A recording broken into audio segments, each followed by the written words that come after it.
ایک غریب آدمی کو قرض کی ضرورت پڑ گئی، 1000 دینار چاہیے۔ میں کہہ چکا ہوں کہ درہم چاندی کا ہوتا تھا، دینار سونے کا، اب 1000 دینار لینا ہے۔ تو جس بندے سے اس نے کہا، اگرچہ وہ نیک بندہ تھا، اس نے کہا یار 1000 دینار دے دو، تو کہنے لگا کوئی گواہ ہے تیرے پاس؟ وہ کہنے لگا غریبوں کا گواہ کون ہوتا ہے؟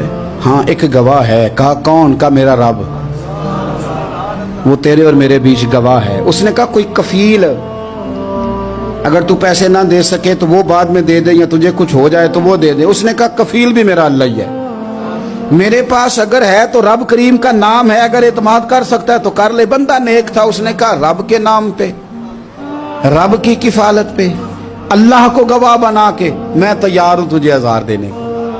اس نے 1000 دینار دے دیا، وقت واپسی کا طے ہو گیا، وہ چلا گیا پیسے لے کے۔ اس نے پوری محنت کی کہ میں نے وقت پہ پیسے لوٹانے، پوری محنت بھی کر لی، اللہ نے مدد بھی کر دی، پیسے بھی اس تاریخ کو اسے مل گئے۔ بعض لوگوں کا تو لوٹانے کا دل ہی نہیں نہ ہوتا۔ فرمایا حدیث پاک میں کہ تو لوٹانے کا ارادہ کر، رب تیری مدد بھی فرمائے گا۔ لیکن یہاں بہت سارے لوگ کہتے ہیں خیر ہے، ارادہ ہی نہیں، تو پھر جس طرح کا بندے کا گمان ہو رب بھی اسی طرح کا معاملہ فرماتا ہے۔ اس نے پیسے جمع بھی کر لیے اور واپس دینے کو تیار بھی ہو گیا، لیکن رستہ بحری جہاز کا تھا، کشتی کا تھا، دریا کے رستے واپس آنا تھا۔ اب وہ جب آ گیا دریا کے کنارے تو بڑی کوشش کی، پر وہاں اسے کوئی کشتی نہیں ملی۔ وقت پہ پیسے لوٹانے ہیں، سفر کرنا ہے، اب سواری میسر نہیں ہے۔ سوچ سوچ کے پریشان تھا کہ میں نے تو اللہ کے نام پہ لیے۔ اچانک دل میں ایک تجویز آئی، اس نے ایک لکڑی لی، لکڑی کو اندر سے کھولا، 1000 دینار اس میں بھرا، بخاری پڑھ رہا ہوں، اور ساتھ ایک خط بھی لکھا کہ یار میں پیسے پہنچانا چاہتا تھا پر مجھے کوئی چیز نہیں ملی دریا کے اس پار آنے، اللہ کے نام پر تیری طرف روانہ کر رہا ہوں۔ اور یہ کہہ کہ وہ لکڑی دریا میں رکھ دی، وہ لکڑی ڈوب گئی ہے، واپس آ گیا۔ وہ جس نے پیسے لینے تھے وہ عین مقررہ وقت پر دریا کنارے آیا۔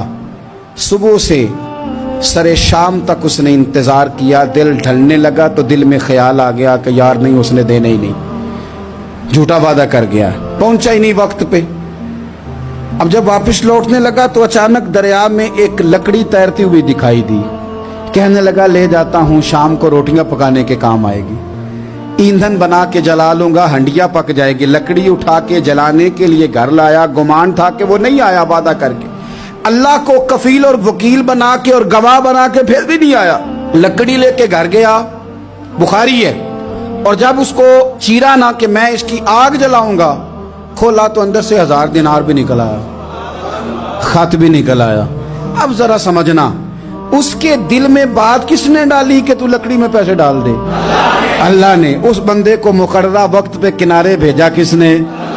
لکڑی صرف اسی کے ہاتھ آئی تو یہ بندوبست کیا کس نے؟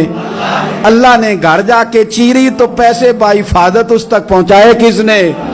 تو پھر ہمیں بھی توجہ اللہ کی جانب ہی کرنی چاہیے، ہمارے پہ دل کی توجہ رب کی طرف ہی ہونی چاہیے نا، ہمیں ادھر ادھر جانے کی، دیکھنے کی، بندوں پر غور کرنے کی ضرورت کیا ہے؟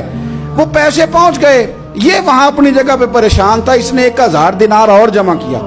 پھر دوبارہ ایک دن دریا کنارے آیا، کشتی مل گئی، بیٹھ کے اپنے اس بھائی کے پاس آیا، کہنے لگا دیکھنا مجھ پر بدگمان نہ ہونا، پیسے اس تاریخ کو بھی جمع کر لیے تھے، دریا پہ آیا تھا پر کشتی نہیں ملی تھی، پھر میں نے نا لکڑی میں ڈال کے خط ڈال کے تیری طرف بھیج بھی دیے تھے، لیکن آج میں پھر لے کے آ گیا ہوں۔ وہ کہنے لگا خوش ہو جا، جس رب کو تو نے میرا اور اپنا گواہ بنایا تھا اس رب نے میرے تک پہنچا بھی دیے ہیں۔